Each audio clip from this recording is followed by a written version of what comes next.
Wake up, baby gods. It's your boy Mayan, and today we're starting the intro to a huge topic. Is ancient history all wrong? And did Atlantis exist? To answer this question, we need to talk about a groundbreaking archaeological discovery in Turkey called Gobekli Tepe, which is 12,000 years old and drastically changes our understanding of the birth of civilization. Before civilization, we lived as hunter-gatherers and weren't able to develop skills such as astronomy, mathematics, architecture, complex divisions of labor, and so on, because everyone spent their whole day foraging, so they were collecting wild plants and pursuing wild animals for food. There was literally no time to do anything but survive. Current textbooks and academics in anthropology will tell you that the first known civilization began in Sumer in Mesopotamia, which is modern-day Iraq, around 5,000 to 6,000 years ago, or the 3rd and 4th millennium BCE. This happened due to the discovery and rise of agriculture. Essentially, farming leads to a surplus of food, which leads to settlements, which leads to religions, temples, cities, and so on.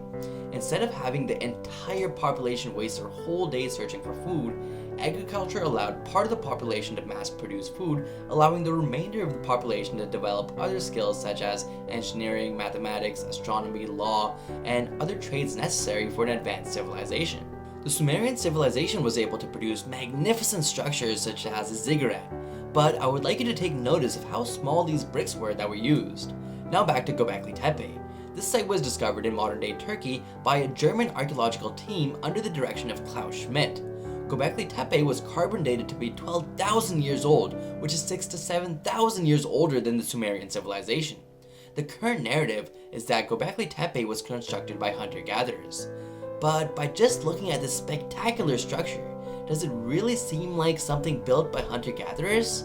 Actually, don't answer that just yet. I haven't even given you all the stats. The site has over 200 massive stone pillars, which are up to 6 meters or 20 feet in height and weighing between 20 to 50 tons. For comparison, a 2018 four-door Honda Civic weighs 1.3 tons or 2,900 pounds. The largest land animal is the African bush elephant, which weighs 13,000 pounds, which is equal to only 6 tons. How did they get these blocks on top of these T-shaped pillars? Did the hunter-gatherers build sophisticated cranes?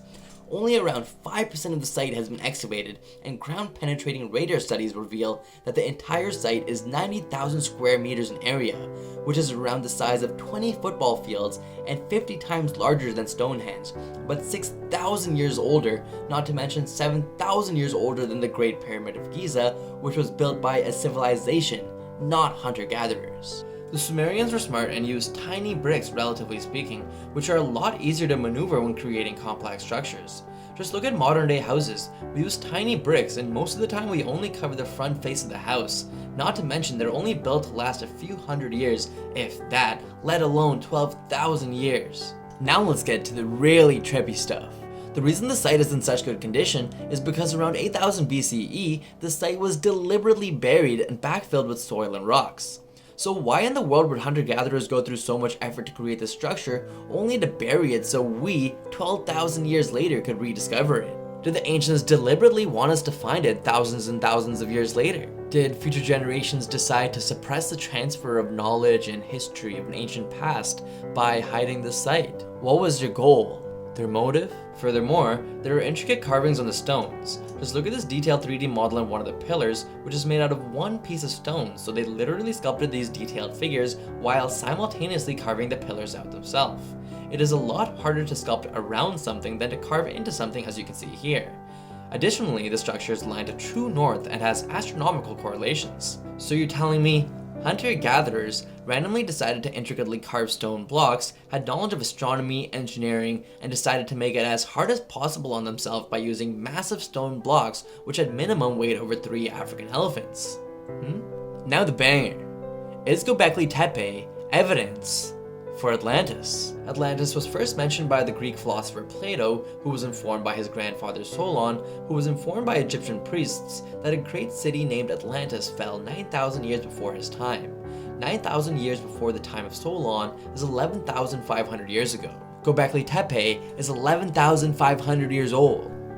Coincidence? So most great cities, whether modern or ancient, are generally located next to the coast, meaning a drastic rise in sea level would cause a lot of great cities to flood.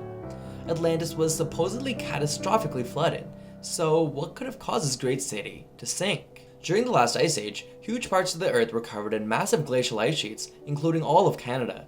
If this ice were to catastrophically melt, it would drastically raise the sea levels, which consequently would destroy all the great cities situated along the coast, for example, Atlantis. So guess when the last ice age ended? You guessed it, 11,500 years ago. Not to mention, there was a dramatic post-glacial sea level rise known as Meltwater Pulse 1b that happened 11,500 years ago. Not to mention, there's a story of a great flood in every single religion out there.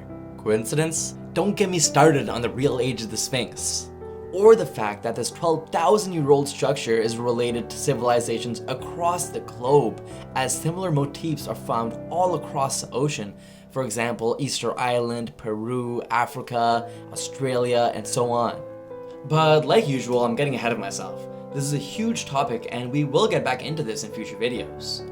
So it took 5,000 to 6,000 years for the Sumerian civilization to evolve into modern society, so why was there little to no evolution between the 5,000 to 6,000 years between Gobekli Tepe and the Sumerian civilization?